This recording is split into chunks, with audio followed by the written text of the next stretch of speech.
Hi, welcome back to my channel. For my first video, I decided to do a brief overview of my 2002 Porsche Boxster. This is the 986 generation. And going forward, I thought I would do a series of short videos where I select specific topics and I do a little bit of a deeper dive.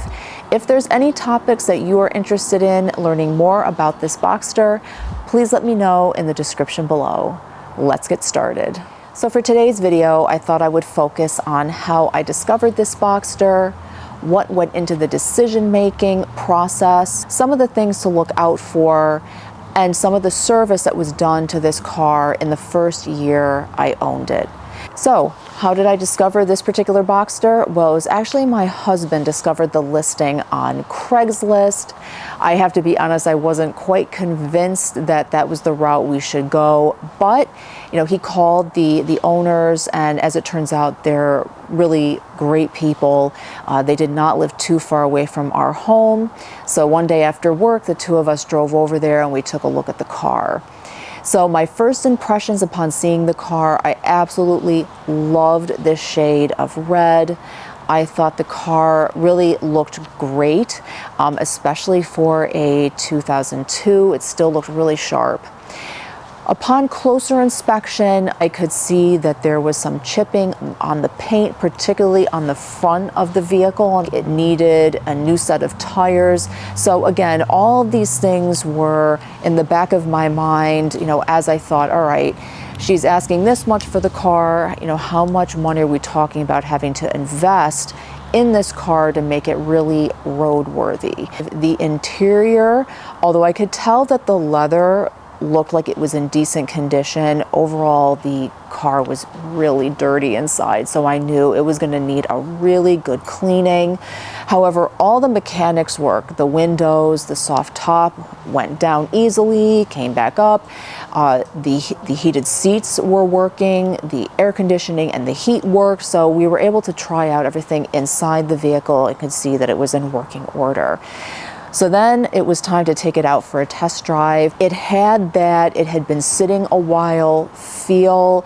The steering, it was actually quite tough to turn the steering wheel. It was making kind of crunching sounds and you could hear squeaking sounds. So definitely could tell that this car had not been driven for quite some time. Otherwise, the car had good pickup, and I should mention too that when we started up the vehicle, my husband stood in the back and could see that there was no smoke when it was turned on, so which is a good sign. And I would just say that if you're going to take a look at especially an older vehicle like this, it may be helpful to go with someone so that there may be things that they observe that you do not observe. And I think too, I should just mention, I am not a mechanic, and my husband, although he is an engineer, he is not a mechanic by trade either, but he has worked on cars for many years, particularly Porsches, so he's pretty familiar with these vehicles. But between his knowledge of the vehicles, what we find online, it was very helpful to have him there to look over the car. And I'm going to talk about next some of the things that you should look out for, particularly if you're looking at a car of this generation.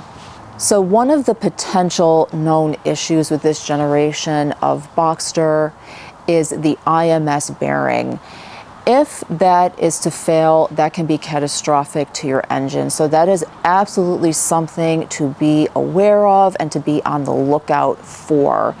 And one of the ways that you can look for it is by pulling out the oil filter and seeing if there's any metal shavings in the filter.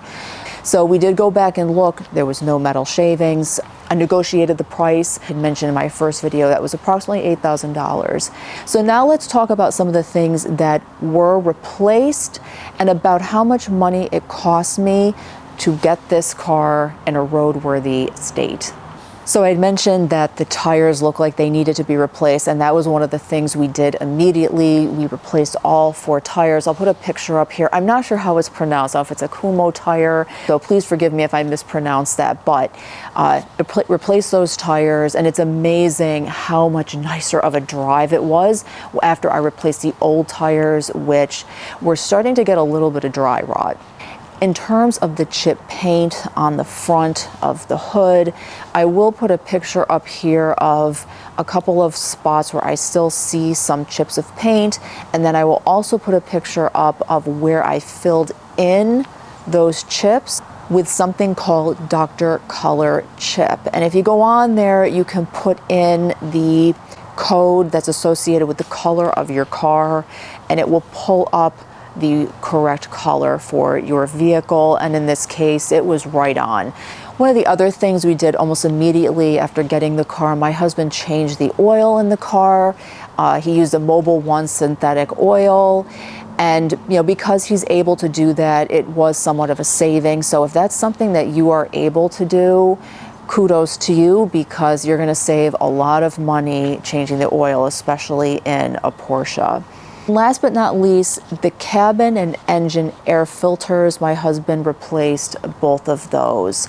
And the cabin air filter, I will put up a picture here of where it's located, but it's in the front of the car.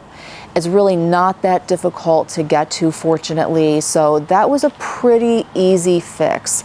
And then of course it needed a major bath, so gave it really nice cleaning on the outside and the inside. So I'm going to put up here the cleaner that I use, and then I followed up with conditioning the leather, and again in the picture you'll see what I use to condition the leather. So these initial fixes to this car, I'd say, cost approximately $1,000. These are just some things to keep in mind if you are looking at a car of this generation, that there may be some additional expenses right after you've purchased this car that you will need to do to make this car reliable and more roadworthy. I hope this video was helpful. If you have any questions, please feel free to include them in the description below. Thank you for being here. I hope to see you in the next one. Bye for now.